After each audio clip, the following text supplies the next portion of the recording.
Hello friends.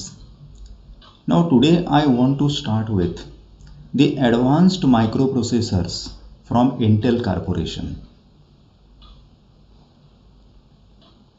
Here in this video lecture I want to explain some of the basics of Intel 80386DX processor, which is the first 32-bit processor from Intel Corporation. All the earlier pipeline processor from Intel, that is namely 8086, 80186 and 80286, all are 16-bit. So here is 80386DX processor, which is the first 32-bit processor from Intel. But as such, in order to maintain a backward compatibility with the earlier 16-bit pipeline processor, that 80386 has got one more version, and this version is called as say 80386SX version. Okay, I want to elaborate or differentiate between these two versions of 386 processor from Intel. Okay, so this difference now I want to take it here.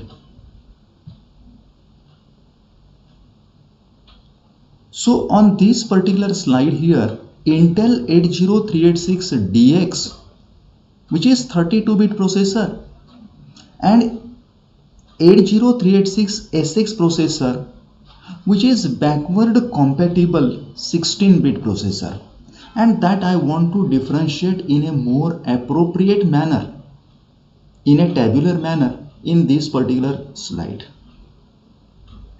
So here I want to explain, I want to differentiate as per the feature which I want to specify on the left side. So here is the first feature about external bus size. In case of 386DX version, it is a full bus version of the microprocessor which contains 32 bits of address and 32 bits of data bus.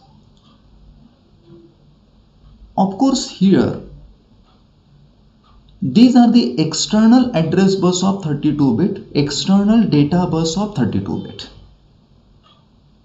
Whereas in case of SX version on the right side, which is a reduced bus version, it contains 24 bits of address and 16 bits of external data bus. Now what I mean by reduced bus version? This reduced bus version means the size of the external address bus 24-bit and the size of external data bus which is of 16-bit, those are same as that of its predecessor processor which is 80286. It clearly means that whatever peripherals designed for 80286 processor, they can be equally compatible to 80386SX version here. Okay, that's why probably this particular SX version has been released by Intel along with the DX version.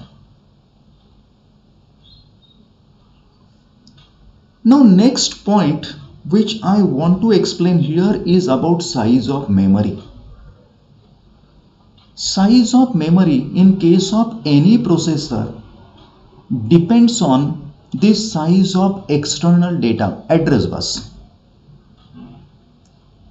So here in case of 80386DX version, as it contains 32 bits of address, so total addressable memory will be 2^32 bytes, which comes to be 4 GB.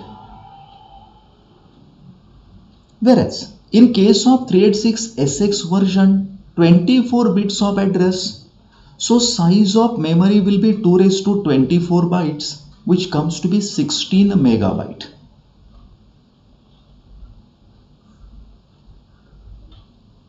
Then the next point is about the number of data paths. In case of DX version, there are 4 data paths. SX version, there are 2 data paths. Why is it so? Because the number of data paths that depends on the size of external data bus and size of each data path. In case of any processor, size of each of the data path is always 8 bit. So by simple mathematics here, we can prove or we can calculate that the number of data paths in case of DX version, that is equal to 32 bit, that is the size of data bus, divided by 8 bit, which is size of each of the data path, which comes to be 4 data paths in case of DX version. Whereas in case of SX version, 16 bit external data bus and each of that data path is 8 bit, so that we are having only 2 data paths here. Then the next point, next feature is about the number of banks, either memory bank or IO bank. In case of DX version, there will be total 4 memory or IO banks, and which are named as say bank 0 to bank 3. Bank 0 on the extreme right, the LSB bank. To its left will be bank 1, to its left will be bank 2, and leftmost will be bank 3 here. So organization of memory and IO bank will be always like this. LSB bank is bank 0, which is on the extreme right, and MSB bank will be bank 3, which is on the extreme left. And each of that bank will be connected to respective data path here. It clearly means that bank 0, the LSB bank on extreme right, will be connected to external data bus data path D0 to D7. Whereas bank 1, which is connected with that external data path, that is from D8 to D15. Bank 2 will be similarly connected to D16 to 23, and bank 3, the leftmost memory or IO bank, will be connected to D24 to D31 data lines. Whereas if we go for the SX version, on the right side it contains only 2 banks, because there are only 2 data paths, and these 2 banks will be identical to that of 8086 memory or IO banking system. That's why these are called as say even and odd bank. Okay, it means that in case of 80386 SX version, that memory and IO banking is very much similar to 8086, the first pipeline 16-bit processor. The only thing is that size of memory bank, each of that memory bank would be larger, that is equal to 8 megabyte each. Then the next feature will be about system bus. In case of 386 DX version, it uses 32 bits of ISA bus as the system bus. Now basically what I mean by ISA, industry standard architecture. This particular system bus was in use in earlier IBM PCs, which were based on Intel 80386 DX processor. Whereas in case of SX version, that system bus which has been employed, that is 16-bit ISA bus. Okay, it clearly means that DX version it used the advanced ISA bus of 32-bit, whereas SX version used the earlier 16-bit ISA bus. Okay, nowadays in case of Intel's processor and their corresponding IBM PCs, ISA bus is rarely available in spite it is replaced by PCI bus, as we know that. Then the last major difference here is about pins or the package which has been used for both the versions. In case of 386DX version, it comes with 132 pin. The total number of pins are 132, and these 132 pins are organized as PGA package. That stands for pin grid array. Pin grid array, PGA package. Whereas in case of 386SX version, it uses 100 pins.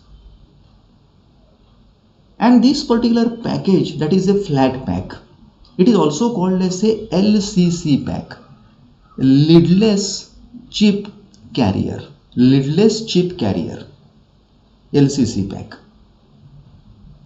Okay, so these are some of the notable differences between 80386DX processor and SX processor here. Okay, there can be many more minor differences which I have not stated here. And anyway, that reduced bus version, that is namely 80386SX version, we are not going to study at all. Only for the comparison purpose I have shown it here. Otherwise, in this entire topics and hereafter, every video lecture will be pertaining to 80386DX processors details. Okay, so hope that you are properly following these contents. So in the next video lecture, I want to take it the pipeline structure of 80386DX microprocessor from Intel Corporation. Thank you.